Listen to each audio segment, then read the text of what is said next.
I never really cared about the issue regarding Onision and all the drama that he gets involved in and whatnot. I do find it entertaining. I did find it entertaining to watch every now and then, but I just did not care that much, especially to speak out about it like I am gonna right now, until right now. And I'm going to say right now that it is an outright good thing. I am fucking glad that he lost his freaking patron, for crying out loud. That you're just gonna go and try to get my Patreon deleted now. You tried to do the FBI, didn't work! You tried to do the police, didn't work! So instead, you resort to the paycheck. And you got it! You got it! All my patrons have been deleted! He deserves to lose his Patreon. And I saw some comments made about him about 2.5 years ago, something like that, that he doesn't really deserve to lose his income because he's got kids to feed, supposedly. I mean, the context might have been a little bit different back then because we did not know as much shit as we do now with all the Chris Hansen interviews about the guy. But now the circumstance is different, and I will say right now that I am glad that he lost his Patreon. And as far as his kids go, those kids should be taken out of that house. Period. Because neither Onision nor Kai are fit to be raising these kids. No, he's got kids living in that house with him and Kai. Mm-hmm. What danger are they in? They're in this environment where Kai and Greg are bringing in young women from around the country and grooming and luring them into relationships, whether the actual physical contact is illegal or not. That can't be good for young kids, right?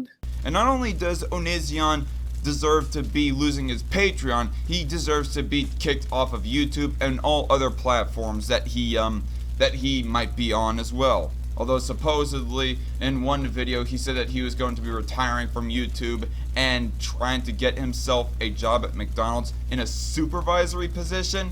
But then the next day he uploads another video just putting on this whole fucking act. I think it's time for me to stop. I just wanted to formally apologize for my behavior lately and let you know and announce my retirement from this everything. Why the fuck you lying? Why you always lying? I went out and I got an application. I'm going to go ahead and get a normal job. It's McDonald's. I'm going to be working at McDonald's. I hope to get a supervisor position. I think he's just trying to gain pity points at this point. And he just ultimately should just be kicked off of YouTube, I say. He doesn't even deserve a supervisory position at McDonald's. In fact, the scumfuck doesn't deserve anything except for a fucking...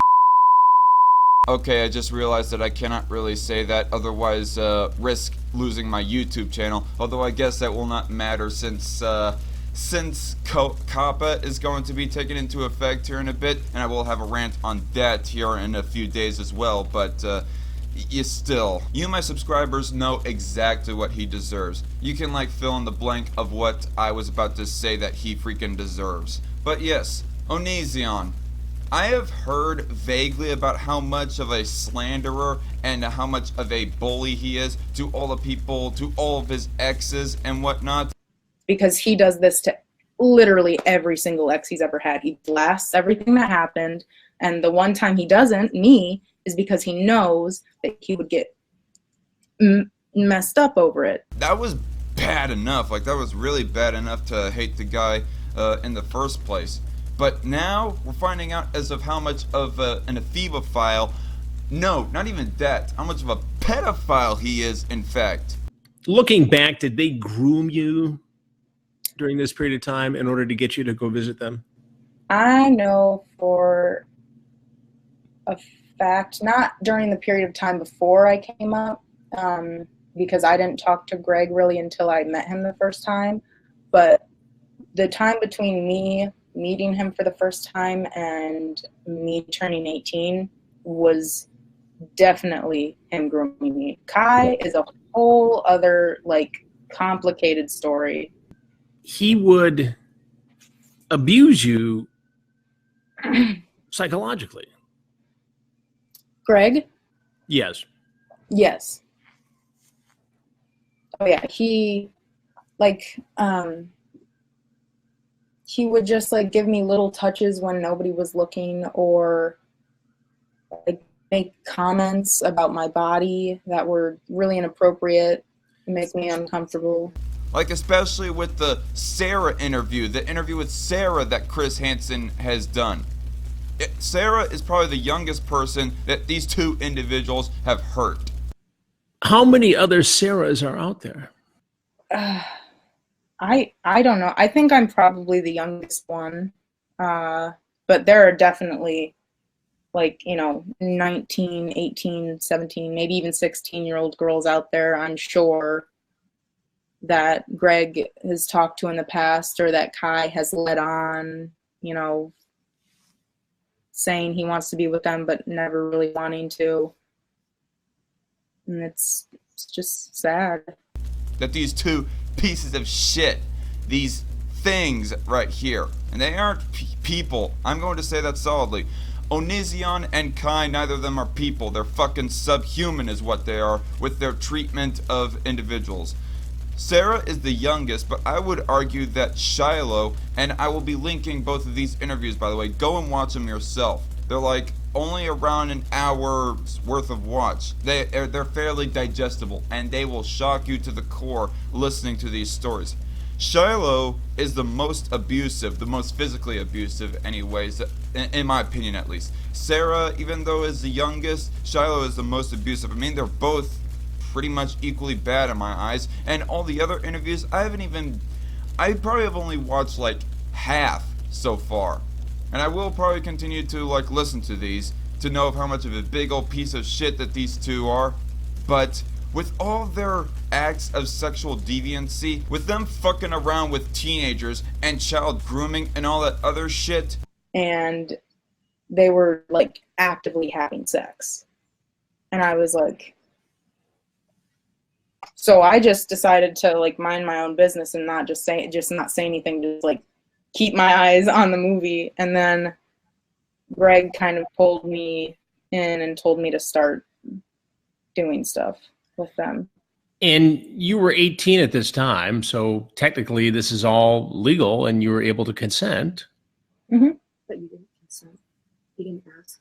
Do you feel that you gave your consent, or do you feel that you were coerced? I feel like, to be honest, I feel like Kai and I were both pressured into it the first time. And you were 16, 17? I was 16 when we met, but I was 17 when we met in person. Got it. So I was 17 at the time of being in PA. He called me. We talked a couple of days as soon as I got there, and nothing seemed wrong. And nothing really seemed wrong between him and Sky to me at all. So when he told me, and he told me straight out, Sky wasn't there. It was really solemn. And he just kind of held up these papers. And he was like, these are divorce papers. And Sky signed them. Divorce papers. Yeah, and I'm divorcing Sky. And then he went on to explain that it was because he had fallen in love with me. And did you, at the age of 17, believe him at that point? Yeah, I was shocked. And how old was he at the time? I believe he was 26 or 27 at the time. 26, 27. So he's a good 10 years older than you. And that's a big 10 years when you're talking about 17 to 26 or 27. When I was 16 and Billy, Isla, and Kai were all downstairs, Greg came upstairs while I was laying on a beanbag and scrolling through my phone. And he goes, that booty dough. What do you mean by that? What does it sound he like? was Dylan. He was talking about my butt, and he was just making a comment, and I looked back at him like he was insane. Then he showed me some other pornography that was cartoon based, and the girls were very flat chested, very small, very young looking. Are you the victim of a crime here? I don't know. I don't know enough about the law to say. I know that I'm a victim of a crime via Kai because of the pictures that we had exchanged, but not sure if I can get to said pictures. These two, they don't deserve the regular life. They do not deserve to exist out in regular day-to-day society. The least that they deserve is to have their asses dragged off to jail, if not worse. And that's all I really got to say right now. I don't know if there's anything much more to say. I mean, to everybody who is watching this video, go watch the Chris Hansen interviews. I'll leave a link to a playlist down below to all the Chris Hansen interviews. It is really damning about this piece of shit right here. But yeah, aside from that, there's nothing much more that I can add other than that Onision should just be kicked off of YouTube. Hopefully YouTube will get its priorities straight and not kick people off for just a mere difference in political opinion like they do with so many other YouTube channels, like they did for Suit Yourself for a little bit, and other channels who have done nothing inherently wrong, I'll say, in my opinion. But they should just start kicking people off for child predatory type shit and just complete utter scumfuckery that Onision himself has done. Will that happen? Probably not. But with that said, Onision can go fuck himself with some sandpaper. I'm the Dark Conservatarian. Y'all have a good night.